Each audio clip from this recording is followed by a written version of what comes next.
Écoutez cette histoire. C'est l'histoire de l'année, je pense. De l'année, c'est l'histoire de l'année. Il n'y aura pas plus belle histoire de toute cette année. Voilà, faites avec ce qu'il y a. Réécoutez-la s'il faut 10 fois. Je pense que j'ai fait le top. Jeudi, j'étais à la yeshiva en train d'étudier. Il y a une personne qui tape dans mon bureau. J'ouvre le bureau. Un voisin. D'accord, un voisin de la yeshiva. Problème de santé. Il vient dans mon bureau, il me demande une bracha pour la santé. Bon, au départ, il n'est pas venu me voir moi, il cherchait mon père. Mon père, il n'est pas là. Il a demandé à un autre rave, l'autre rave n'était pas là. Il a demandé 10 rabbanim, personne n'était là. À la fin, il a demandé, oui, il y a un barbu. Ils ont dit, écoute, petite barbe, petit bureau. Voilà, ils l'ont dirigé dans mon petit bureau. Il est venu, il m'a dit, rave, une bracha pour truc, pour la santé, etc.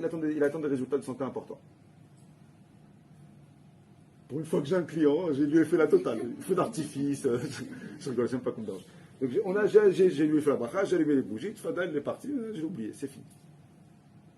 Il sort, ma femme elle m'appelle. Elle me dit, Moshe, où t'es?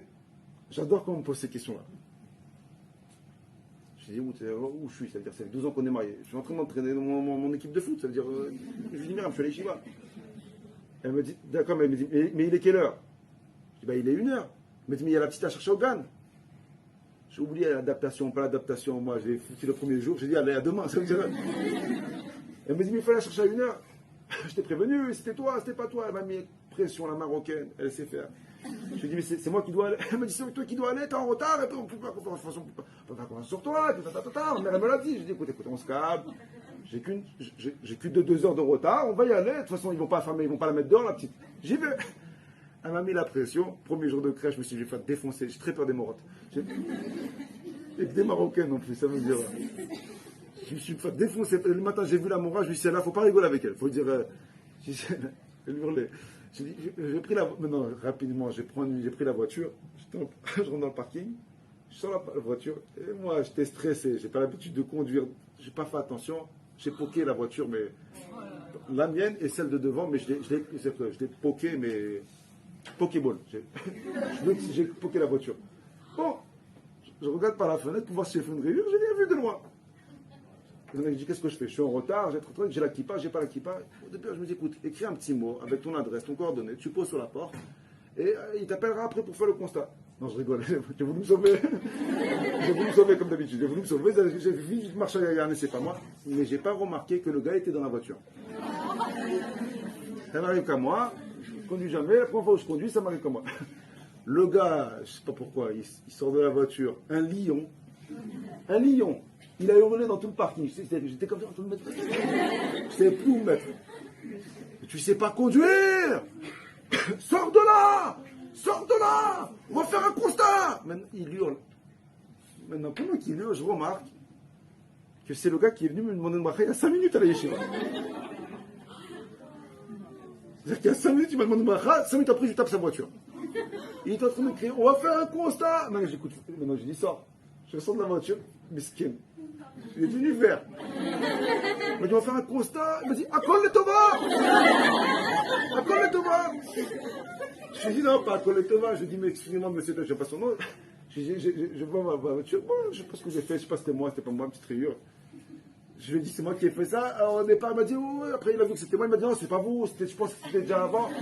Je lui ai dit, mais j'ai tapé là. Je lui ai dit, j'ai tapé là. Il m'a dit, mais ça va, Rabbi Moshe, on s'arrangera après. Vous inquiétez pas. Miskin, il avait peur que je lui enlève ma bracha. Il est rentré dans 10 millions de miskin. Il avait peur. Je lui ai dit, écoute, ça doit être sûrement moi. Je lui ai dit, je dois chercher la petite à l'école. Il a pris tous les jours avec moi les yeshivas. Je lui ai dit, écoute, je rentre, après, on se voit à Mincha, on discute. Il m'a dit, il n'y a pas de problème, allez-y. Maintenant, entre-temps, moi, j'appelle ma femme. On passe, je dis, pourquoi tu m'envoies à moi? Voilà ce que j'ai fait, l'autre, bon. Je prends la petite à l'école, je rentre à la maison. Entre-temps, il m'envoie 20 messages. Je n'ai pas ouvert les messages, je rentre à la maison. J'ai garé la voiture pour ne pas retaper une autre voiture. J'ouvre les messages, miskin, 20 messages, il s'excuse. Et je m'excuse, et je n'aurais pas dû crier. Et j'écoute tous vos cours tous les mardis, et ce n'est pas le message que vous véhiculez dans vos cours. Véhicule, je ne sais pas véhiculer, mais je sais véhiculer. Je sais pas véhiculer, mais je sais véhiculer le cours.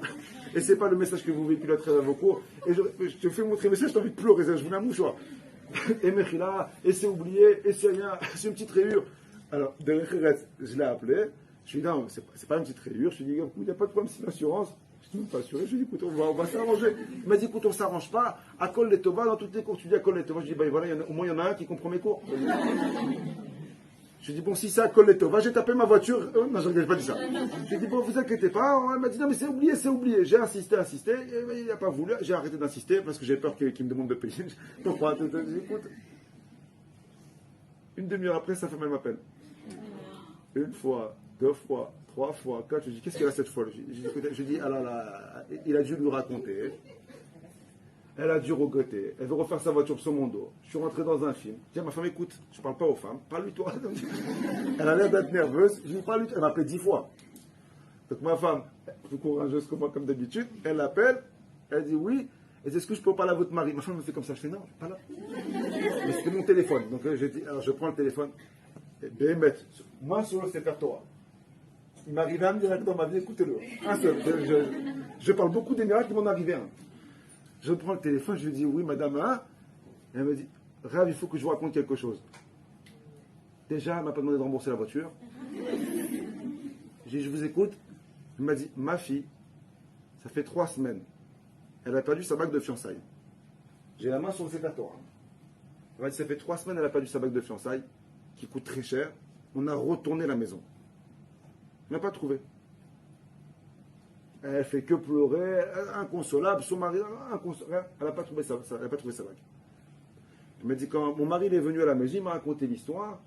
Il a dit comme quoi il a crié, qu'après il s'est senti mal à l'aise. Bon, à la fin, ils sont venus les deux dans le parking pour voir la voiture. Il m'a dit, tu vois pas, Rav, je me baisse pour voir la rayure, je trouve pas la bague par terre. Je lui ai dit, mais où elle était la bague? Ça veut dire, elle me dit, la bague, elle était par terre. Je lui ai dit, mais elle est restée là pendant combien de temps?